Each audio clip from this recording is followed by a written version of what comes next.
Idan Segev est le directeur du département de neurobiologie de l'Université de Jérusalem et est professeur de neurosciences computationnelles au centre Edmond et Lily Safra de recherche sur le cerveau, dont il est l'un des initiateurs. Donc ce centre, qu'on appelle ELSEC, pour ceux qui ne le connaissent pas, il s'agit du plus grand centre de recherche sur le cerveau en Israël, qui rassemble les meilleurs chercheurs qui travaillent sur le cerveau, regroupant psychologie cognitive, neurobiologie, neurosciences computationnelles, génétique, etc. Donc il y a vraiment cette alliance de la théorie et de la pratique pour percer les mystères du cerveau. Alors ce bâtiment a été conçu par l'architecte anglais Norman Foster sous la forme d'un cerveau avec deux ailes parallèles, les deux hémisphères, autour d'une aile centrale pour favoriser la collaboration et l'interaction et refléter justement cette approche interdisciplinaire qui est l'essence même de ce centre. Je vous recommande vraiment d'y aller, c'est un endroit qui est magnifique. Donc les travaux d'Idan portent sur la compréhension de l'unicité des neurones humains. Il est aussi professeur à l'EPFL où il travaille sur le Blue Brain Project qui vise une simulation numérique complète du cerveau humain. Alors je pourrais vous parler d'Idan et de ses recherches pendant des heures, mais en fait je vais, là encore, laisser place à mon histoire personnelle. And I'm going to switch to English so that Idan can understand. So in 2013, I was living in London, working as a trader in an investment bank. After a Master of Science in Math and one in concert, Les Violons de l'Espoir, organized in order to raise money for the ELSEC building.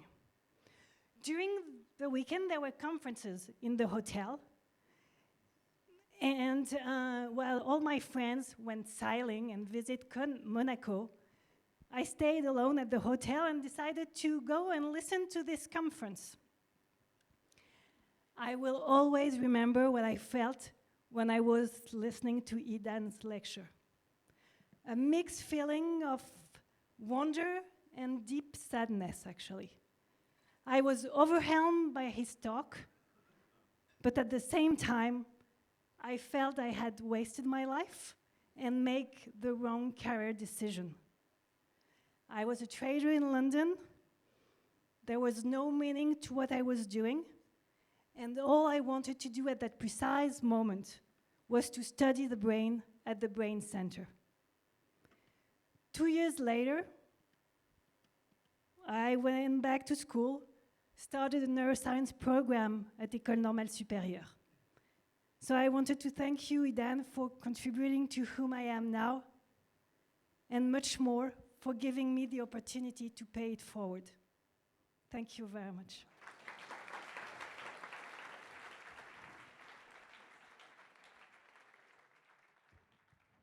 The whole event is touching for many reasons.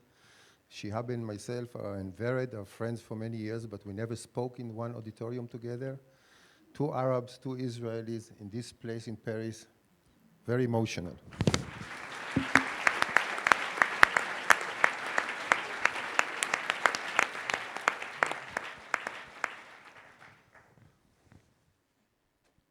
So let me start. So I want to discuss today something that is very enigmatic in many ways. And what I'm going to tell you today is really a little bit of some ideas. Not everything is solid, but it's some ideas about what makes us, the Homo sapiens, so unique. Can you reduce a little bit the contrast here? Dim it a little bit, less light? So I want just to show you a little bit of what happens to the human being, to us, to the Homo sapiens, in the last 300,000 years. So if you look at this axis in millions of years, you can see that there is a growth in the hominid's brain until about 300,000 years ago, where Homo sapiens appear on Earth. It's very late, actually, in evolution. You may know that the life itself, in the first amoeba, or the first life, the first genome appeared some 3.5 billion years ago. And we appeared on Earth very, very late, about this period, or this yellow region here. Through this period, there is no change in our genome. So we are the same species already 300,000 years ago. These people that stayed in the caves in Lascaux were exactly the same genome like us. They could sit here, but they were in caves and they did other things. But in terms of genome, they are the same brain as us. Still, during this period of time, although there is no change in the genome of Homo sapiens, and that's why I can say that we are one species, because we have the same genome 300,000 years ago already, we created all these amazing things. You saw art, you saw music. We created art, we created written language, we created science, computers, iPhone, and more. So all these capabilities were already here, but they were not expressed then. We changed the environment. We did new things to the environment, and slowly, slowly, the environment, schools like this, you don't need anymore to be afraid of, I don't know, lions, or you don't have to protect yourself and light fire, because it's already by a little switch, and you get food. You don't need to run after food and all that. This enables our capabilities to be creative, to generate new things that were already there, 300,000 in potential, but never expressed until today. And so, of course, the question is, what happens next? It means that we have all these capabilities, and we can do a lot of new things, a lot of creating new things that we don't even know how to predict what will happen. So I want to discuss what is unique in our brain, but before going to our own brain, which is really very unique in the sense of creativity, I want to be a little bit modest and show you that we are not the only creative creatures in the world. So this is a very well-known example of this female monkey, the Congo. She lived 10 years, and she was a painter. She really liked to paint. These are two examples of many tens of thousands paintings that Congo, the chimpanzee, liked to paint. She was so well painter that she was recognized as the Cézanne of the apes. And the paintings of this Congo were sold by huge amount of money, huge amount of money. It's very hard to get these paintings today, but if you want to buy them, you have to have about 100,000 euro to get one of them. So she was very creative, very specific style, but I want to show you another creative. By the way, all of the creative chimpanzees are female. I want to show you another example. So there is a very, very well-known center in Germany, a Max Planck Center for evolutionary biology, and they study what are the capabilities of different animals, what can they do. So I want to show you an example of a female chimpanzee who has a very difficult task. The task is, so they give her a little tube, a glass tube, a very narrow glass tube, and they put a little nut into the cube, up to the bottom. And as you will see in a second, the monkey cannot get the nut, but she wants to eat it. So she has to get a solution, how to solve it. She wants to eat, she's hungry. So let's see what she's doing. What is the solution of this? At the Max Planck Institute for Evolutionary Anthropology in Leipzig, Germany, psychologist Joseph Cole places a peanut inside a clear tube. So here is the peanut. She's trying. How can the chimpanzee get the snack? She's never seen this puzzle before. For 10 minutes, there is no solution inside. And all of a sudden, boom, they solve it.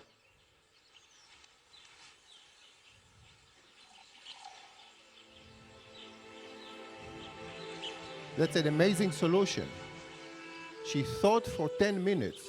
She never saw this problem before. She went to think, and then she realized that by blowing money, by pouring water into the tube, This is interesting because the water it's itself quite doesn't amazing. have any shape. I was thinking many times myself what I would do myself. I'm sure I would break the thing and take the nut. She's much cleverer than me in this case. Anyway, but these are examples, very rare examples of very creative mind, really very creative. You have to really think how to solve this problem, and this is a solution. After 10 minutes of thinking about this, she came to a solution.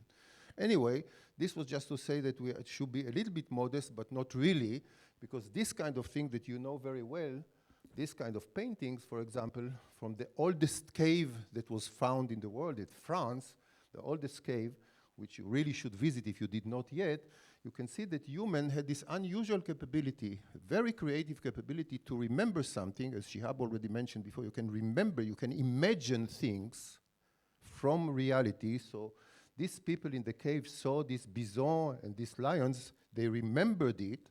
They didn't bring the lions with them to the cave. They remembered the lions, and then they went into the cave, and then they draw it from the imagination. We don't know of any other animal that can do it. So monkeys can do many other things, but they cannot redraw by movement something that they remember from the memory. This is very, very unique to human. And it's, of course, part of our capability to create things from memory. This is another one that I just mentioned before, Lascaux. And you can see that something very interesting happened to the human brain in terms of creativity, because art was created about 30,000 years ago in different areas in the world. So these are examples of sculptures about 30,000 years ago from different places. This is, of course, much newer, just for comparison.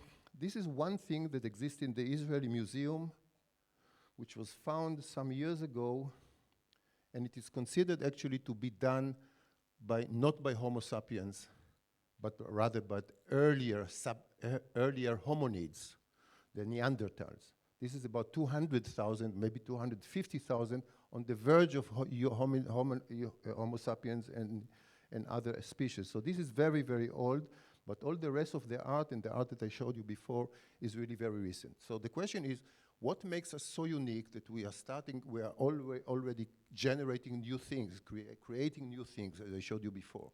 Cell phones and whatever we are going, and the world is changing.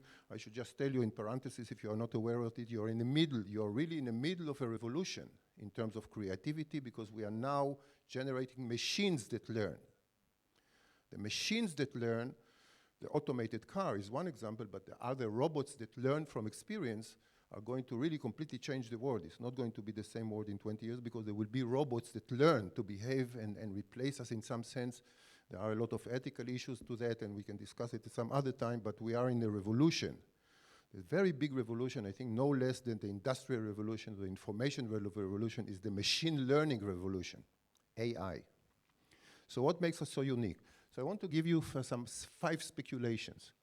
As I said, these are not completely solid, some of it yes and some less, but I think this is related to what makes us so creative, so unique. So I want to say one thing just on start. It's not the weight of your brain. So I can give you 2 examples of extremely creative people. This is probably one of the most amazing guys. You know that in 1905, this fellow, Einstein, at 1 year, he wrote 4 papers. 1905, the magical year that could have been, each one of them is a Nobel Prize at the level of Nobel Prize. He just got 1 Nobel Prize, but he got 4 for 1 year. They're very unique, but he has a very small brain.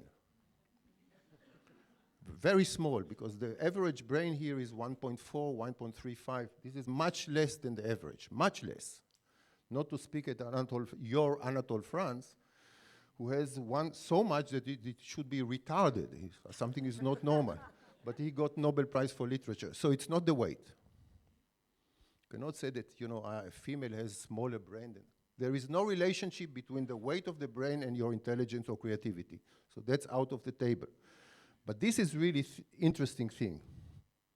So in terms of number of cells, number of nerve cells in your brain, in our brain, there is a lot about almost 100 billion cells, or 100 milliard cells. So a milliard is 1,000 of a million, and 100 milliard is 100 multiplied by million multiplied by 1,000. Huge number of cells, huge. And these are microchips, so these are different mammals, small mammal, bigger mammal, monkeys, and so on. And you can see the human brain, it's not only big, but in terms of number of cells, it's huge relative to its size. It's huge. It's about 3 times bigger in terms of number of cells relative to the volume. So we have a lot of microchips. We have a lot of microchips, a lot of computing devices. That's something unique to the brain of human. I'm not saying that it's the biggest number. There are whales that have bigger brain and also a bigger number of cells. So it's not the only thing that is unique about us, because there are other animals that are less creative than us with more cells, but it's one aspect. Because if you had 2 cells in your brain, you would not be very creative, I can assure you. Another thing that is very, can you dim a little bit here? Another aspect of the human brain that is very unique is the connectivity between different regions. So this is a technology, it's called diffusion tensor imaging, that can show you how many fibers connect this region to another region, or this region to another region, how many fibers connect one region to another region. It's called the white matter. This is the white matter. Of course, here it's colorful, just to show you the technology. And you can see the connectivity in the mouse brain, in the chimpanzee brain, and in the human brain. You see that the human brain is mostly connections. Most of my brain is connecting by wires from this region to this region to this region. It's a very dense connectivity. And this dense connectivity, in my mind, is extremely important from the point of view of creativity, because it enables us to associately connect things that seems to be not connected, yes? For example, if I want to generate in language a symbol like, let's say, a glass, or a bottle. I am saying a bottle. What do I mean when I'm saying a bottle? I mean that it has a shape, but it has also a function. It has water. It has also a touch property, you know, you can sense it. So when I'm saying a bottle, in order to generate a symbol that symbolizes a bottle, I need to connect at least 3 aspects in my brain: the visual part, the touch part, the taste part, because I know it's water and not juice and all that. So in order to generate a concept, like a language concept, I need connection between different aspects in my brain. And if my brain is not well connected, I cannot generate a language. I will have a visual cup or a visual bottle. I will have a touch bottle. I will have a taste bottle, but it will not be the same bottle. So this connectivity in my brain helps me to generate language. And of course, language is one of the most amazing creative things that we generated, because I can communicate with you just by sending symbols. And for mouse or dogs, they also don't have the whole organ to do it, but they don't have the brain to generate symbols as sophisticated as we do now when I talk to you. So that's another very unique aspect. In terms of connectivity, our human brain is the most connected brain that we know in terms of connectivity. This is called the white matter. We are mostly the white matter. I want also to show you local connectivity. So this is Laura mentioned the Blue Brain project. It's a project where we try to simulate, to reconstruct a piece of a brain, hopefully one day the whole brain in the computer, to model the whole brain in the computer. But I want you to show you just a little piece of this modeled brain. When I say little piece, I mean something about a cubic millimeter. It's a very small thing, like a pinhead. It's a very small cubic millimeter. There is about 4 kilometers of wires and about 100 million connections, synapses. I'm sure you heard about synapses. So let me show you how this piece looks like. So this is what happens in your cubic millimeter brain. This is a case of a mouse. Human looks very much the same. So this is the jungle in your brain. Huge, huge, huge connectivity, many, many local fibers. I'm not talking between region, I'm talking local. This local interaction, this huge number of cells and connectivity locally is very unique in human. Because I want to show you an example of a human brain and how many connections in this cubic millimeter you have if you are a human versus if you are a mouse or a chimpanzee. But I want also to say another point that is very unique about us, is this slowness of development. This is very special to human brain. We develop very slow, something on the order of 6 years until your brain becomes with a final number of nerve cells. It takes a long time to mature the human brain. And this is very important in order to be able to accept this complicated world. The expectation you are expected in this school from your parents, from the environment, from the television, from everywhere else. You cannot, if your brain were crystallized very fast, like in the chimpanzee case, it's 3 months, and it's mature, your brain will not be able to adapt to all this expectation and make sense of all these complications that you have to face. This is very important, the slowness of development. But in addition to this slowness of development, if you look at a human circuit, this is a human circuit at the age of 6 years, you can count the number of connections, the number of synapses per 1 neuron. How many connections converge to 1 neuron in your brain? So the black lines are for human. You can see that one human cell in your brain receives 30,000 connections, and other animals, in this case rats and mouse, are much less. So the connectivity is not only very intense from different regions, but it's also locally very intense. And why is it so important? Because if you want to generate something new, a new idea, what does it mean that you have a new idea, that you create something new? It means that you have a new brain state. And that's a very important point that I really want you to remember, that if you have anything that you feel that is new or not new, it has a reflection in your brain. Shiab mentioned music. So if you learn a music, your brain is now embedding or encoding this part of a music or a dance. But if you want to have a new idea, you have to have enough cells to generate a new pattern. This new pattern of activity in your brain is reflecting your new idea, your new creation. So the more connectivity, the more cells, the more connections, the more states in your brain you may have. The more states the brain may have, the more creative ideas you may have in principle. Again, if you have 2 cells, it could be this one fires and this one not. You have only 4 states, 0, 1, 1, 0, 1, 1, and 0, 0. But if you have many cells and many connections between them, you may have many states.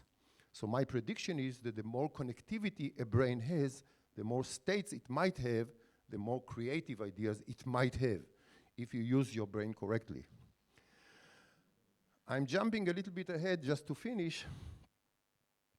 I want to say that, as I said before, we are going to do many new things in the future. You are going to do many new things in the future. You are doing many new things now, because when you speak to a friend, you don't say exactly the same thing you said before. It's a new thing. You create all the time new things.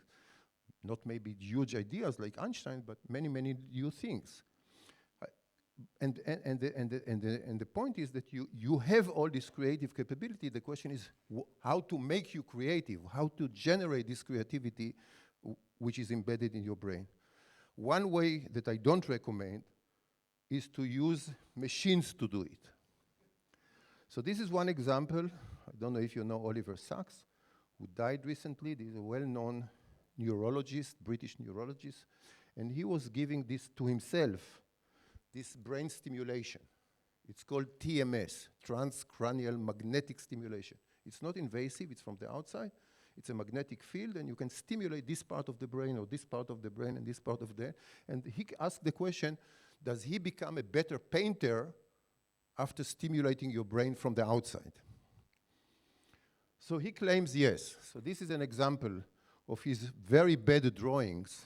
Like myself, I would not be able to draw a cat or a dog by looking at it right now, but this was before getting the stimulation in his brain.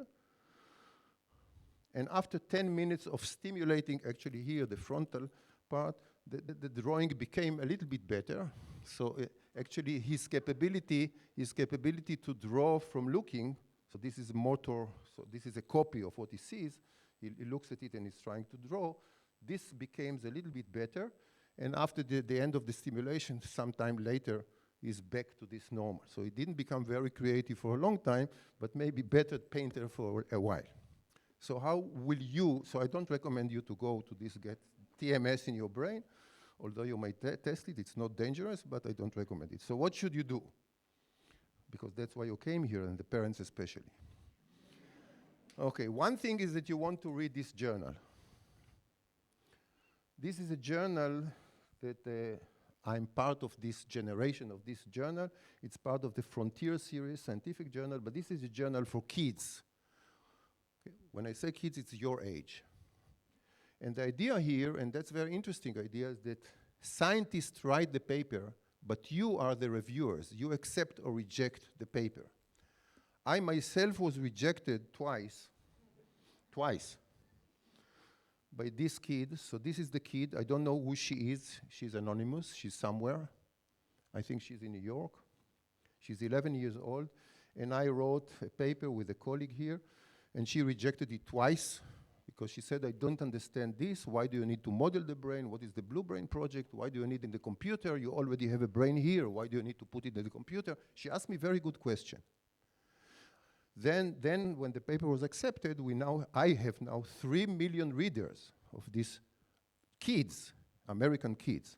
So one thing is to make a French, because not all of you, some of you I know that you are very good in English as well, but I want all the French kids to be able to read these papers, but not only to read, but also to tell the scientists how to talk to them. So that's one aspect. You need to know what happens in science today.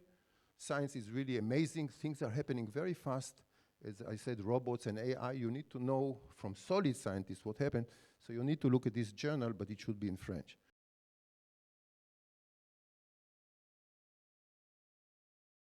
The other ideas is the following.